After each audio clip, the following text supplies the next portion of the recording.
Kula niku generasi ke-6 saking Mbah Umar. Kula ibu Mbah Fatimah, Mbah Kholik itu nama lainnya Mbah Idris, nembe Mbah Umar. Mbah Umar niku garwane Mbah Maimunah, Mbah Yunipun Mbah Bedowi. Terus kula mestine ini Bali niku Mbah. Sing badhe kula aturaken teng mriki mergi kula diminta mauidhah hasanah. Kula badhe nerangaken masalah wirasah nabawiyah.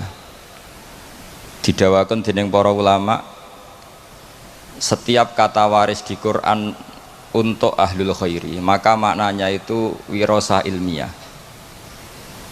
Misalipun wonten ayat wa waritha Sulaimanu Dawuda wa qala ya ayuhan nasu 'allimna mantiqat thairi wa utina min kulli syai'. Sulaiman mewarisi Dawud, maknanya fil ilm. Begitu juga ketika Nabi Zakaria donga fahabli min ladunka waliya yarisuni wa yarisu min ali Yaqub. Saya kasih turunan ya Allah yang bisa mewarisi saya dan mewarisi keluarga besar Yakub. Fil ilmi, dalam urusan ilmu. Sehingga kula sangat berharap dan insya Allah mesti kabul zuriyah saking umumipun Mbah Sambu, khususipun saking Mbah Dawi. Sedanten maris saking Mbah Dawi itu fil ilmi. Cek ilmu tasawuf, cek ilmu fikih, cek ilmu politik. Pokoknya sementing niku ilmu. Karena saat niki kathah tiang nganggep waris niku namung waris maliyah utawi waris-waris kebesaran. Kula sangat emut, kula ini termasuk pendokumen fikih-fikihipun Mbah Dawi, karena selain beliau pernah mbah saya juga saya murid Mbah Maimun, Mbah Mun yang sering cerita tentang fikihnya Mbah Dawi, Mbah Maksum dan fikih-fikihnya Mbah Muhaimin. Sehingga kalau gadah data-data fikih yang valid ingkang saged kula aturaken teng mriki. Kenapa saya cerita ini? Karena niki wonten Le Aska ingkang bin Akhfas bin Hamid bin Bedowi saterusipun dugi Mbah Sambu. Semua niku gadah khazanah fikih sesuai zaman masing-masing. Kula tesemut Abdul Hasan Asyadzili ngendikan api-api ibadah sirri, ibadah sing ora ketok. Tapi masalahnya ahlul ma'asi azharu ma'asiyahum. Orang-orang maksiat itu kalau maksiat itu di depan umum ngedeng. Maka kata beliau fa'alinu ya ahla ta'at ta'atikum. Maka kalian yang taat harus menampakkan ketaatan kalian. Ini penting kalau aturaken, kalau sering guyon teng pundi-pundi. Kalau banyak TKI ke Jepang, ke Korea atau ke Taiwan, itu mereka tahu penyalurnya karena ditulis. Penyalur tenaga kerja ke Korea, ke Jepang, ke Taiwan, dan mereka berbondong-bondong ke sana. Harusnya santri-santri alumni Al-Wahdah juga ditulis saja. Penyalur kebaikan, konsultan Pondok Al-Wahdah. Tulis saja ahli Fathul Qorib, kelas medium. Nanti kalau bab yang nggak bisa tulis saja maaf hanya bisa bab sholat. Sehingga nanti orang yang mau konsultasi itu tahu tempatnya. Selama ini orang-orang soleh itu terlalu sopan sehingga tidak diketahui. Coba misalnya jenengan istrinya mau kelahiran, nggak ada tulisan bidan, itu nyari ya kesulitan. Dokter-dokter itu terang-terangan dokter umum, kalau merasa pinter ditulis dokter spesialis. Sehingga orang kalau nyari itu jelas. Kepolisian juga ditulis kantor polisi, sehingga orang kalau nyari jelas. Sekarang problemnya orang-orang alim itu tidak mau menampakkan kealimannya, entah karena tawadhu, entah karena memang tidak alim, tidak tahu saya. Tapi yang jelas orang akan kesulitan mencari. Jadi saya berharap nanti alumni-alumninya Gus Akhfas ini ditulis saja ahli Fathul Qorib, kelas medium, spesifik bab sholat, pantangan misalnya muamalat, ditulis saja supaya nanti itu jelas. Loh betul ini, karena dulu Mbah Dawi ngajar tafsir itu ya di Masjid Jamek. Semua ulama itu kalau ngajar harus di depan umum biar ilmu itu terkontrol, terkoreksi. Dulu tidak ada ulama yang sembunyi-sembunyi, tidak ada. Imam Bukhari menjadi alim gitu itu diuji 100 ahli hadis di depan umum. nggak boleh ilmu sembunyi-sembunyi, karena ilmu itu butuh diuji. Ilmu medis ya gitu, kalau kamu ingin gelar doktoral juga ada munakosah, ada ujian terbuka. Nah sekarang ketika yang nampak itu orang-orang yang tidak ahlul ilm, karena ada medianya, kemudian kita sudah ketinggalan jauh. Saya punya cerita, karena kemarin saya di Korea 7 hari, saya diceritain begini, Pak Gus, menang kalah itu sementing diterangno, karena kalau nggak dijelaskan itu bahaya. Singkat cerita, ada cerita begini, jadi orang Korea itu kalau ada orang mau sholat dan majikannya baik, itu ditawarin gini, apa saya belikan patung, karena mereka tidak bayangkan satu ibadah kok tidak ada apa patungnya. Itu saya punya teman termasuk jajaran orang Garuda, itu sholat di mall, ya di mall di Korea. Itu security langsung nelpon polisi, Pak polisi di sini ada ritual teroris ya. Jadi kalau namain sholat itu ritual teroris. Pertanyaannya adalah sejauh mana kita punya media untuk menjelaskan ini sholat, ini zakat, ini haji. Sehingga tadi malam saya masih ngajar di Pondok Sidogiri, saya cerita kalau orang bisa ke Korea karena tulisan penyalur tenaga Korea, kenapa santri-santri tidak menulis saja penyalur santri ke Al-Wahdah, penyalur santri ke Sarang. Setidaknya kita jadi media. Kita sekarang kesulitan nyari kitab ahli sunnah di kota, itu kesulitan.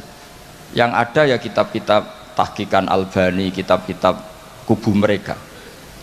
Dari kesulitan itu akhirnya yang dibaca ya mereka, yang diterjemah ya mereka, yang dikaji ya mereka.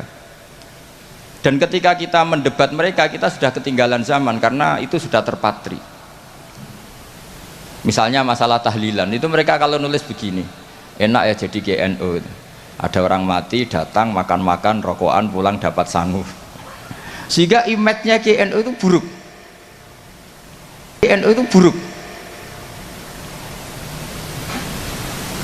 Jadi biasanya yang bisa balas ya yang sama-sama cangkem elek. Makanya saya ini pendukung gerakan cangkem elek, tapi jangan yang kiai-kiai yang gitu, biar yang mereka saja.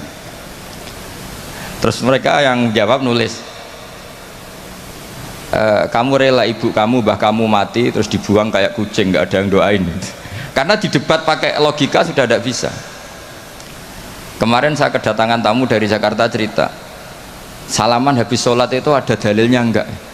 Itu debat di Jakarta nggak pernah menang dia, pakai logika sehat nggak pernah menang. Akhirnya bisa menang karena apa? Teman saya bilang gini, kamu setelah sholat boleh nggak ke kamar mandi, kencing atau berak? Boleh. Nyalain HP boleh nggak? Boleh. Berarti yang nggak boleh itu ingat Allah. Kan lucu kan, habis sholat wiridan ingat Allah nggak boleh, tapi nyalain HP boleh, ke kamar mandi boleh. Akhirnya menang lewat logika yang agak kasar, cangkem elek lah cara Jawa itu. Karena kalau enggak ya nyari detailnya hadis. Mana buktinya Rasulullah setelah sholat baca ini, terus salaman begini-begini. Logikanya ya itu tadi. Kamu habis sholat boleh nggak nyalain HP? Boleh. Boleh nggak ke kamar mandi? Boleh. Kenapa wiridan tidak boleh? Kenapa ingat Allah tidak boleh? Nah, lagi-lagi ini menyangkut media. Sekali yang masuk itu pikiran mereka, kita akan apa ya? Memasuki dengan pikiran kita juga kesulitan. Ini yang kita paling khawatirkan, kita semua ini tidak melakukan perintah Rasulullah SAW, yaitu ada hadis idza zuharatil fitan wal bid'u falyudhiril alim ilmahu wa illa fa'alaihi la'natullah wal malaikati wan nasi ajmain. Ketika bid'ah sudah banyak, sudah sangat-sangat muncul, maka semua orang alim harus menampakkan kealimannya. Kalau tidak, maka kena laknatullah wal malaikati wan nasi ajmain. Karena tadi coba konsultan apa saja di kota itu ada, yang belum ada itu konsultan Fathul Qorib. Sampai cari di kota apa, mulai tukang gigi, dokter gigi, apa saja ada, kecuali tulisan konsultan Fathul Qorib. Jadi harusnya ditulis saja konsultan Mizan Kubro. Kalau alumni Al-Wahdah, konsultan fikihnya Mbah Bedowi, konsultan Thariqah Syadziliyah. Menurut saya itu bagus. Setidaknya orang yang seneng itu mau tanya, yang hasut neliti, nggak masalah. Saya yang dikatakan orang alim seneng itu bukan karena apa-apa, yang seneng ingin niru alim, yang hasut takjak kompetisi ben seru, sehingga dua-duanya baik menurut saya, karena tadi yang seneng biar niru, yang hasut dijak nopo kompetisi. Tak suruh baca di depan saya. Ini penting saya utarakan karena sekarang itu masya Allah betul, saya termasuk orang yang apa ya, bangga dengan tradisi lasem, karena hubungan dzurriyyah tadi, dzurriyyatan ba'duha min ba'd itu kental sekali. Kenapa saya bangga? Karena Mbah Mun juga gitu. Mbah Mun tuh bangga betul dengan mbah-mbahnya, dengan leluhurnya. Saya pernah ditanya sama seorang alim, Gus, apa dalilnya orang tasyarruf bisyarofil ansab, orang bangga dengan nasabnya? Saya bilang ayatnya adalah wattaba'tu millata abai Ibrahim wa Ishaq wa Yaqub. Nabi Yakub, Nabi Ibrahim, Nabi Ishak itu adalah leluhurnya Nabi Yusuf. Sebetulnya beragama Islam itu ya berdasar agama Islam itu agama yang benar. Tapi kata Nabi Yusuf, wattaba'tu millata abai, saya mengikuti cara beragama mbah-mbah saya, yaitu beliau menghitung mulai Ibrahim, Ishak, Yakub, karena Yusuf bin Yakub bin Ishak bin Ibrahim. Nah, kenapa niru agama ini harus ada masternya? Saya ngaji di Jogja, padahal Jogja itu kota yang jarang menerima wasilah. Saya bilang begini, saya masih ingat betul dawuh Mbah Mun itu, pangeran itu ora mangan ra ngombe, pangeran itu la yakul wala yasrob wala yanam dan seterusnya. Sehingga kebaikan itu tidak bisa niru Allah, karena Allah ini qadim, Allah itu nggak tertirukan, karena Allah itu mukhalafatul hawadis. Yang bisa ditiru, yang bisa ditiru itu ya makhluk. Sehingga Allah dawuh ihdinas siratal mustaqim, bukan sirotoka tapi siratal ladzina an'amta alaihim, jalannya mereka yang telah engkau beri nikmat. Jadi kita niru Mbah Hamid, niru Mbah Bedowi, niru Mbah Abdul Aziz, sampai Mbah Sambu, sampai Syarif Hidayatullah, sampai Sunan Bonang dan seterusnya. Nah, tapi orang-orang kota itu maunya itu ibadah sendiri, baca hadis terus membayangkan maknanya demikian, dipraktekkan tanpa guru. Makanya kemarin ada rame-rame masalah milkul yamin, itu korban belajar tanpa apa? Guru. Nah, mereka itu sebetulnya orang-orang yang masih kosong. Ketika kita bilang dalilnya pakai guru, ya Fatihah itu ihdinas siratal mustaqim siratal ladzina an'amta alaihim, jalannya mereka yang telah engkau beri nikmat. Nah, karena kalimatnya adalah an'amta, yang telah engkau, maka kemungkinan terbaik memang niru orang yang sudah meninggal, karena terbukti husnul khotimah, tidak terkontaminasi macam-macam. Tapi kalau niru yang masih hidup itu kan nggak ada jaminan nanti stabil, enggak, karena ya manusia itu harus setelah terkenal terus setelah punya jabatan mungkin agak-agak rubah ya macam-macam. Jadi ini penting saya utarakan, sehingga sebetulnya Islam kota, saya ini merasakan dakwah di Islam kota itu ketika kita punya dalil, ya tadi dalilnya wasilah apa, dalilnya ngikuti guru apa. Sementara ini kan santri-santri hanya punya dalil ngikuti guru, dalilnya taklim muta'alim. Mereka dari awal anti taklim muta'alim, mereka tidak respect karena mereka orang-orang yang ya agak-agak liberal. Tapi ketika saya jelaskan dalilnya ikut guru sampai sanad ila Rasulillah adalah apa? Ihdinas siratal mustaqim siratal ladzina an'amta alaihim, mengikuti jalan mereka yang telah engkau beri nikmat. Mereka menerima. Karena tidak mungkin kita niru cara makannya Allah. Allah tidak makan. Kita niru guru-guru kita bahwa makan niatnya at-taqawi alal ibadah, niat supaya kuat ibadah. Kita nikah, niru para nikahnya orang soleh supaya ditaksiri ummati Muhammadin sallallahu alaihi wasallam, untuk memperbanyak umatnya Rasulullah sehingga banyak orang alim. Coba zuriyahnya Bahdawi saja berapa yang alim, ada Gus Naji, ada macam-macam. Zuriyahnya Mbah Umar, ada Pak Hamid Pasuruan, macam-macam. Sehingga kita nikah ngikuti ulama-ulama dulu. Ini murni litaksiri umati Rasulillah, litaksiri sajidin, litaksiri rokiin, litaksiri da'ina ilallah. Sehingga kita ngikuti. Makanya terus kita ekstrim sekali punya kaidah man ta'allama bila syaihin fasayhuhu setan. Orang belajar tanpa guru, gurunya setan. Dan sekarang terbukti banyak penulisan-penulisan yang nggak karu-karuan, karena pasti usul-usulnya itu ngaji tanpa guru. Makanya dulu Mbah Hamid Bedowi itu masyhur, Semoga ini nggak ditiru Gus Ahfaz, ini kebaikan tapi nggak perlu ditiru karena zaman era itu memang masih lazim. Kalau ada orang kuliah kok tentang keislaman tuh kata Pak Hamid, ji anak sekolah ning ndi? Teng ITB bah.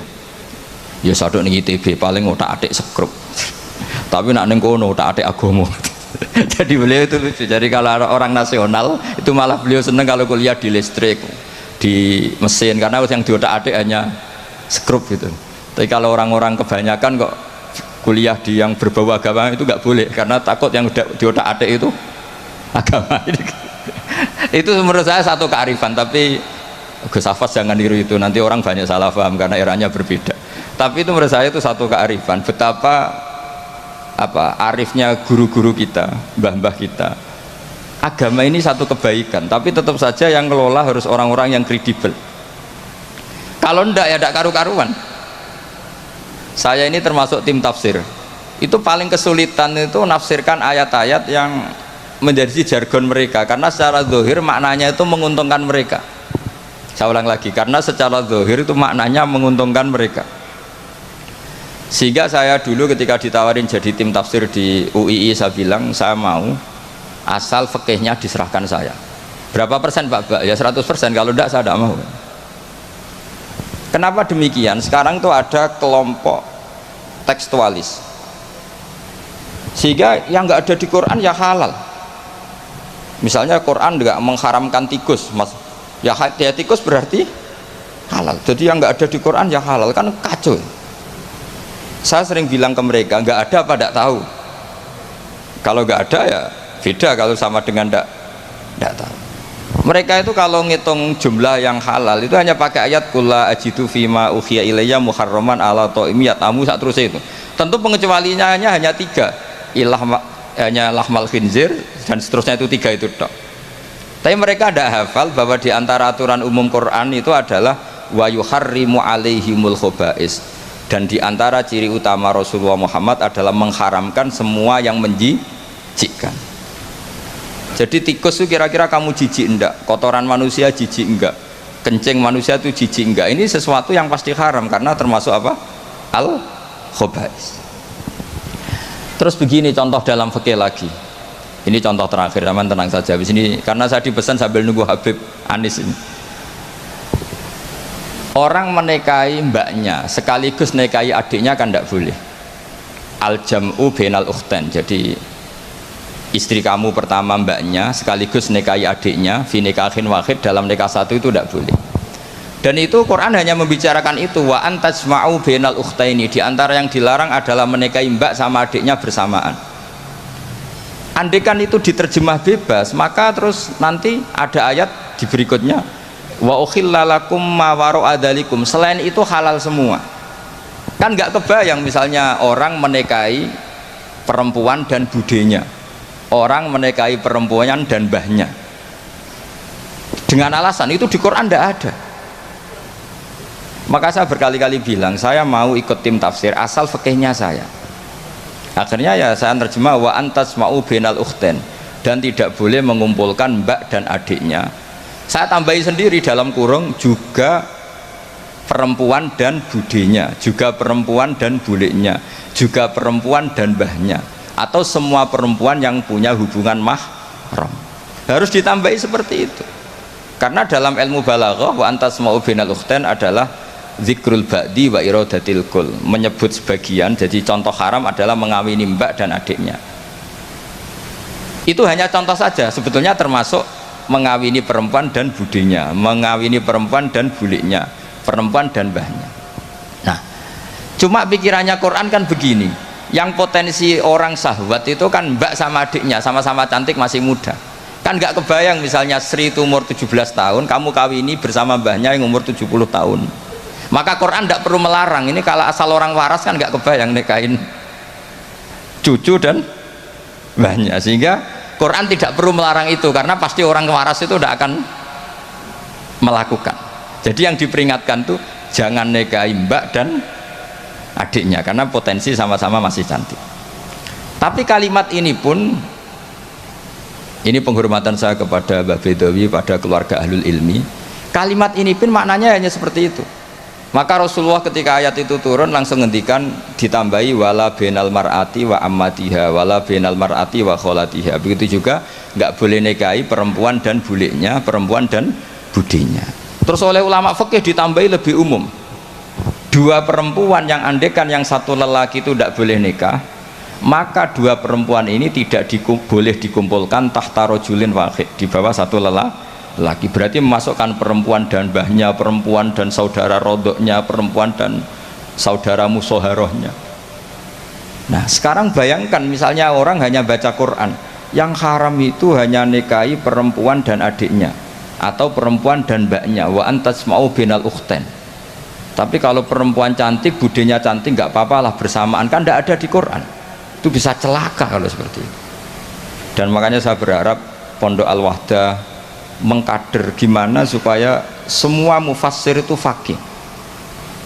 Jangan karena dia belajar lughat, misalnya sekolah kuliah adab, kemudian dia menekuni tafsir hanya berdasar dia punya otoritatif di dalam ilmu adab atau ilmu balaghah, ilmu sastra Arab.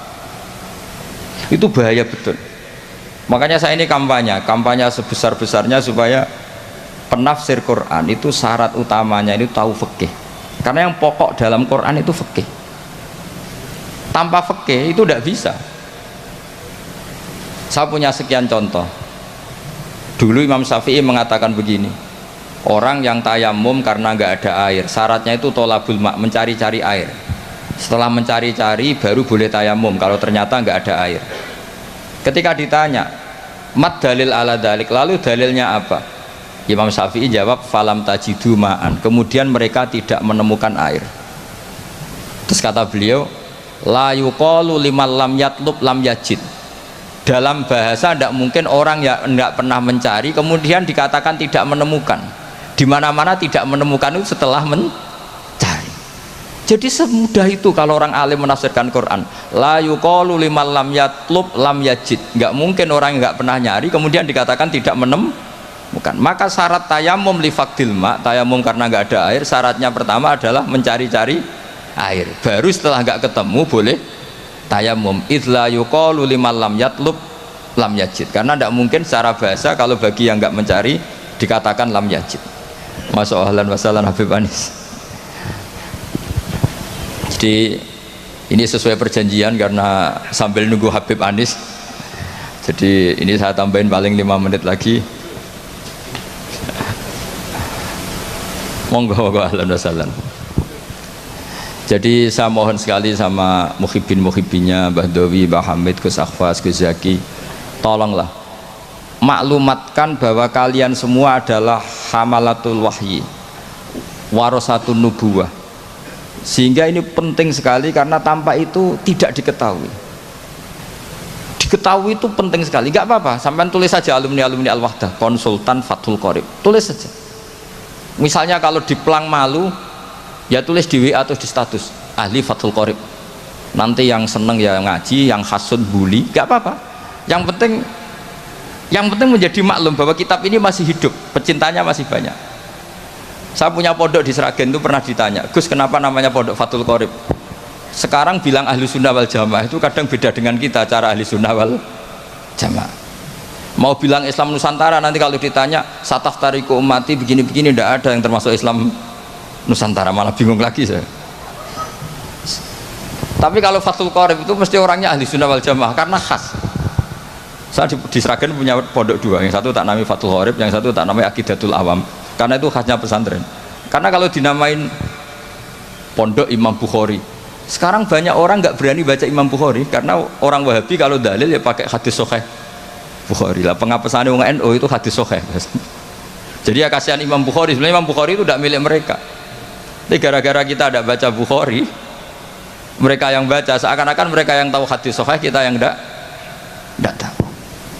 Ini penting saya utarakan, sehingga saya masih punya rencana nanti baca Bukhari, karena ya supaya mereka tahu kalau Bukhari itu milik kita, tidak milik mereka atau milik semua orang Islam.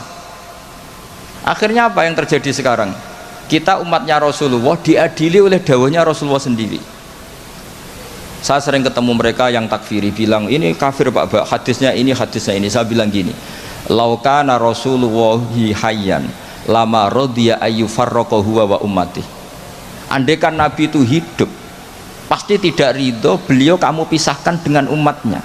Kamu mengkafir-kafirkan orang lain berdasar hadisnya Kanjeng Nabi. Itu artinya kan apa? Nabi kamu pisahkan dengan umatnya berdalil dawuhnya Nabi sendiri. Kebayang nggak kamu memisahkan Mbah Dowi dari santrinya berdasar dawuh Mbah Dowi sendiri? Semua nabi, semua kiai, semua wali itu asadun nasi syafaqatan li ummatihim, orang yang sangat sayang kepada umatnya. Tapi sekarang ada tren orang dianggap kafir, artinya dianggap kafir itu dipisahkan dari nabi justru oleh dawuh Nabi sendiri. Kebayang nggak Nabi kerso dipisahkan dari umatnya, padahal Nabi fi akhiri hayati ngendikan ummati. Bahkan yang maksiat saja kata Nabi masih ngendikan syafaati li ahlil kabair min ummati, nanti jatah syafaat saya tak kasihkan umat-umatku yang amalnya tidak karu-karuan, kira-kira gitu terjemahnya. Jadi betapa cintanya Nabi kepada umatnya, sampai yang ahlul ma'asi saja kata Nabi nanti mau saya syafaati, karena Nabi gak mau terpisah dari umatnya. Sekarang banyak hadis sahih yang justru dipakai sebagai alat pemisah bainahu wa baina ummati, antara Nabi dan umat. Maka santri Al-Wahdah ini harus kuat, semua kita harus kuat, semua kita harus kuat. Caranya gimana? Ya ngaji tadi, ngaji pakai guru. Sekarang alhamdulillah kan banyak gus-gus besar yang misalnya jenengan gak menangi Said Muhammad, ada Gus Naji, ada Gus Ro'ub, ada Gus Kamil, ada Ali Akhwas. Gak menangi Habib Zain, Gus Zaki dulu lama ngaji Habib Zain. Gak menangi Said Romdon Al-Buti, banyak santrinya di Indonesia itu luar biasa. Gak ada ulama top internasional yang sanatnya nggak ada di Indonesia. Misalnya nggak sempat ngaji Habib Umar, banyak orang yang ngaji Habib Umar. Keluarga besar Solo, keluarga besar pondok-pondok banyak ngaji Habib Umar. Jadi Indonesia itu gampang sekali ngakses sanat-sanat kelas dunia. Apalagi Musnidul Alam itu juga orang Indonesia, Syekh Muhammad bin Isa Al-Fadani. Jadi kalau orang Indonesia tidak pinter tuh kebangetan lah, kira-kira seperti itu. Karena gampang sekali ngakses sanat-sanat itu. Tapi sanat ini pula yang mulai hilang dari pondok-pondok pesantren, jarang yang mau menekuni. Makanya saya ingin sekali bahwa sanat-sanat ini terus kita jaga, karena setelah sanat ini terjaga, itu gampang sekali melogika kebenaran. Kayak saya berkali-kali bilang, masa orang kafir 70 tahun menjadi iman gara-gara la ilaha illallah, tapi kemudian kalimat yang sama menjadi kalimat kekafiran kalau kamu bacanya di kuburan. Jadi kalau orang NO tahlil ini kafir, jaluk kuburan. Itu kata Said Muhammad dulu kalau guyon masyhur itu. Mbok takok isik, ndekne jaluk kuburan apa malah ndongakno kuburan. Padahal doanya kan malah Allahumma ighfir lahu wa'afi wa'fu anhu. Justru kuburan ini yang didoain, tapi mereka lihat dari jauh, karena begini dikira kita minta kuburan, padahal hakikatnya kita mendoakan yang ada di kuburan. Ini secara teori penelitian sudah gagal. Wong neliti saja tidak mau, observasi saja nggak mau. Coba kalau mereka neliti, ternyata mendoakan yang ada di kuburan, bukan minta kuburan. Semua orang NU misalnya kalau ziarah doanya gimana? Allahumma ighfir li sayhina, Allahumma ighfir li ummina, Allahumma ighfir li abina. Itu minta kuburan apa mendoakan mayit yang ada di kuburan? Mendoakan. Tapi mereka menuduh kafir, katanya kita minta sama kuburan, karena melihatnya dari jauh. Karena begini dilihat dari jauh, oh minta kuburan kan gitu. Ini secara penelitian kan sudah kacau. Dan makanya saya minta sekali tradisikan tahqiq dan sanad-sanad yang mudah kita dapat, semoga diakses, dimuasalah secara baik, disambung secara baik. Saya kira demikian, karena ini Habib Anis Darawuh sesuai kontraknya. Kalau beliau sudah rawuh, karena memang semuanya menunggu beliau. Saya mohon maaf atas semua kesalahan, dan saya derek senang atas walimatul khitan ini, karena ini ajang silaturahim, ajang sambung keluarga, baik keluarga secara nasab maupun keluarga secara sebab, yaitu para santri dan para muhibbin. Assalamualaikum warahmatullahi wabarakatuh.